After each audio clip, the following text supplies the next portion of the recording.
part of the Scripps News Group. Stocks slid Thursday as President Trump threatened new tariffs on the European Union. Trump said he could impose a 200% tariff on alcoholic beverages from the EU after the bloc imposed a 50% tariff on U.S. spirits like bourbon. And it hasn't been a great last 2 weeks to look at the 401k either. On Monday, the market was on pace for its worst day since 2022. And on Wednesday, Goldman Sachs became the first major bank to cut its year-end forecast. But President Trump says he has no plans to remove the tariffs. No, look, we've been ripped off for years, and we're not going to be ripped off anymore. No, I'm not going to bend at all. Aluminum or steel or cars, we're not going to bend. We've been ripped off as a country for many, many years. We've been subjected to costs that we shouldn't be subjected to. Scripps News Group national correspondent Dan Grossman looks at what we can expect moving forward. The one thing people who invest in the market do not like is uncertainty, and these tariffs have created an environment for just that. And experts we spoke with said that uncertainty could last for another 3 to 6 months. It's been tough for market strategists to remain patient in the face of the Trump administration's ever-changing tariff policy.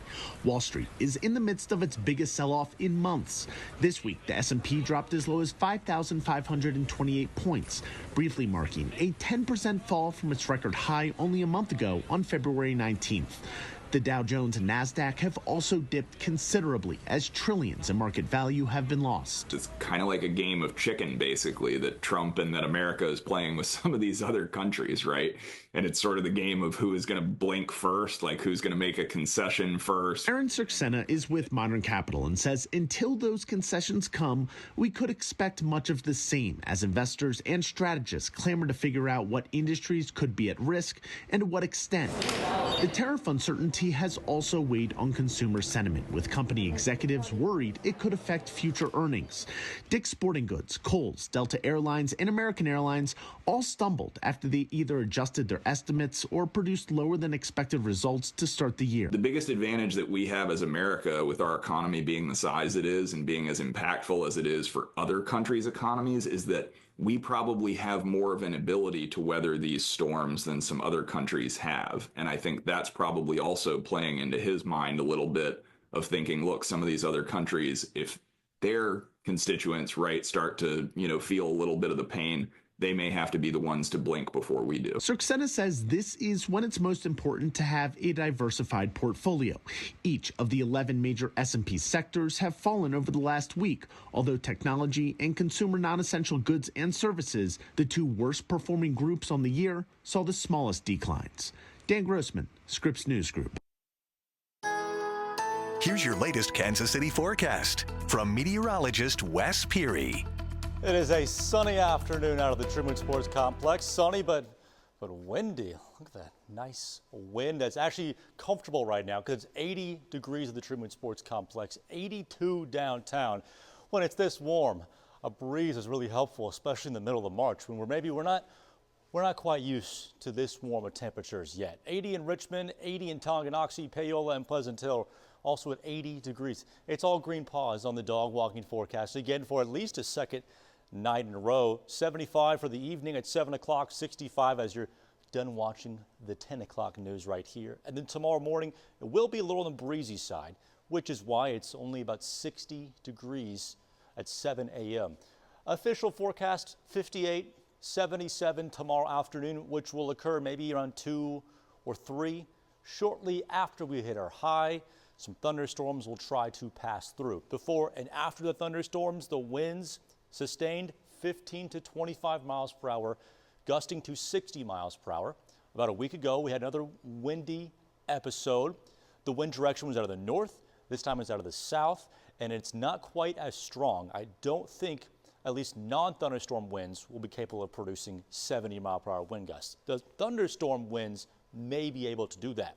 We'll stop here and you'll get a really big wide look at this system. 3 o'clock tomorrow afternoon. Could be a line of thunderstorms in Kansas City, could be some scattered thunderstorms, but as soon as they develop, they will be getting stronger. You see these little streaks of gray over here in the level 4 area? This is where we're expecting to have the strongest of the thunderstorms in terms of damaging wind gusts and tornadoes through St. Louis and into Illinois. And then more severe weather expected across the southeast for Friday night and then into Saturday evening. Here in Kansas City, the yellow is a level 2 out of 5 threat for severe weather. You get off to the east in Bethany, Chillicothe, and Marshall, it's level 3 out of 5. 60 to 75 mile per hour wind gusts from the thunderstorms possible. Hail may be as big as $50, and it's a low risk for tornadoes, but it's not a 0% chance. I would think maybe for Chillicothe, Carrollton, Knob Noster, Clinton, and off to the east has the best chance of seeing maybe a brief tornado tomorrow afternoon. These thunderstorms will not only be producing very strong wind gusts of 60 to 70 miles per hour, they may also be moving nearly at 60 or 70 miles per hour. 3 p.m. they're near Ottawa, Garnett, Pleasanton. And to put this into perspective, look at here. At Lawrence at 4 o'clock, storm's right there. An hour later, the storms are pretty much near Richmond or maybe even past Richmond. That was an hour, and this is like a 60 to 75 mile per hour speed of the thunderstorms. So generally 2 to 5 o'clock for some thunderstorms to move through Kansas City, and by 7 o'clock, most of them are out of here. We still may have some sprinkles or some drizzle left for Friday evening on the backside of this system. A high wind watch or a wind advisory in effect for pretty much everybody.